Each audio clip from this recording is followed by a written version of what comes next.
کیا معاملہ؟ تو میں سمجھتا ہوں یہ ایک سوال ان کا ہے، وہ شادی شدہ مرد ہے اور بیوی جو ہے بچے کو دودھ پلاتی ہوئی ہے، اس کو دودھ آ گیا اولاد کی وجود میں آنے سے یا اولاد کی پیدائش کے بعد، اس معاملے میں کیا کریں؟ تو دو وضاحتیں کر دیتا ہوں ایک ساتھ، اس میں سوال چونکہ آ چکا ہے۔ پہلی چیز یہ، آپ صلی اللہ علیہ وسلم اور بچوں کے لیے بھی دونوں کیا کریں؟ کسی نے ایک سوال کیا، آپ نے کہا کہ شرمگاہ کو کے علاوہ ہر پارٹ کو چھو اور شرمگاہ کے علاوہ ہر پارٹ کو چھو اور چوم سکتے ہیں، ٹھیک ہے؟ میں نے یہ نہیں کہا، دیکھیے میں نے کہا کہ ہر حصے کو انسان شرمگاہ چھوڑ کر چوم سکتا ہے، چھونے کا معاملہ اور دیکھنے کا معاملہ تو سارے جسم کو ہے، ٹھیک؟ تو انہوں نے کہا علاوہ پارٹ کے چھونا اور چومنا، تو صرف چومنے میں ممانعت ہے، ٹھیک؟ باقی دیکھنے میں اور چھونے میں تو کسی پارٹ کو ممانعت نہیں ہے، تو وہ چھونا بہرحال چھوڑ دیجئے، چوم سکتے ہیں۔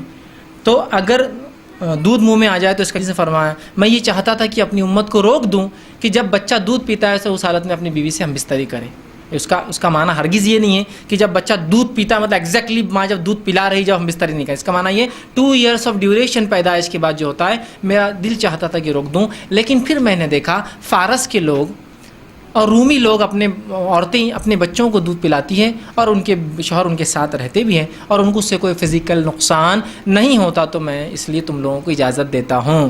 تو اس سے پتہ چلا کہ جب رضاعت چالو ہو مطلب 2 سال کا وہ پیریڈ، ایگزیکٹلی لوگ سوال کرتے کیا بچہ دودھ پی رہا اور انسان ہم بستری کرے؟ تو میں کہتا ہوں تم پاگل تو نہیں ہو؟ بچہ دودھ پی رہا ہے، اس کو ماں دودھ پلائے یا تمہارے ساتھ وہ کام کرے؟ مطلب لاجیکلی مطلب کیسا ہو سکتا ہے یہ؟ کوئی میکینیکل تو نہیں نا، آپ کی بھی ادھر کھانا بھی پکا رہی، بچہ دودھ بھی پی رہا اور آپ باقی کام بھی کر؟ ہاں مطلب مجھے سمجھ میں نہیں آتا ہے، انسان جب اپنی بیوی کے ساتھ سب سے سکون میں ہوگا تبھی کام کرے گا۔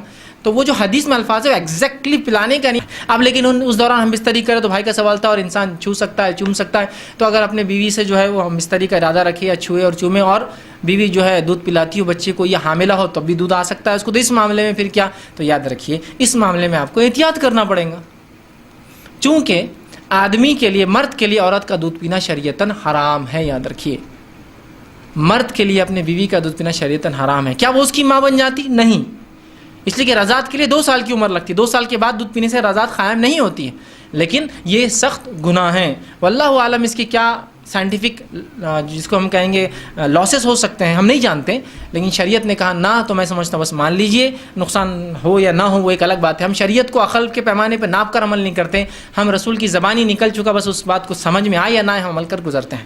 تو بہرحال احتیاط کریں، اور اس کے لاسز ہو سکتے ہیں، تو لہٰذا جب آپ ایسی حالت میں بیوی سے ہم بستری کریں، اور چھونے اور چومنے کی میں نے بات کی، تو لہٰذا پھر وہاں اگر چھوئے اور چومیں تو پھر آپ اس معاملے میں احتیاط کریں گے کہ دودھ حلق کے اندر نہ جائے، حلق کے اندر نہ جائے، ٹھیک ہے؟ کسی نے ایک سوال کیا، تھوڑا اضافہ ہے اس سوال میں، کیا عورت کی چھاتی چومنا مرد کے لیے جائز ہے؟ اگر دودھ منہ میں چلا جائے تو کیا ان کا رشتہ حرام ہو جاتا ہے؟ تو میں نے اس کی وضاحت کر دی، اس کا رشتہ حرام نہیں ہوگا، لیکن اس نے ایک بہت سنگین جرم کیا۔ یہ غلط فہمی بھی بہرحال رہ گئی تھی کہ لوگ سمجھتے اگر کسی نے غلطی سے بیوی کا دودھ پی لیا تو اس پہ بیوی حرام ہو گئی، حرام نہیں ہوتی، یاد رکھیے، لیکن ایک سنگین جرم ہے، ایک سنگین ایگزیکٹلی معنی ہے ان ڈیوریشن آف 2 ایئرس، وہ 2 سال جو رضاعت کی مدت ہے، تب انسان چاہے تو اپنی بیوی سے ہم بستری کر سکتا ہے۔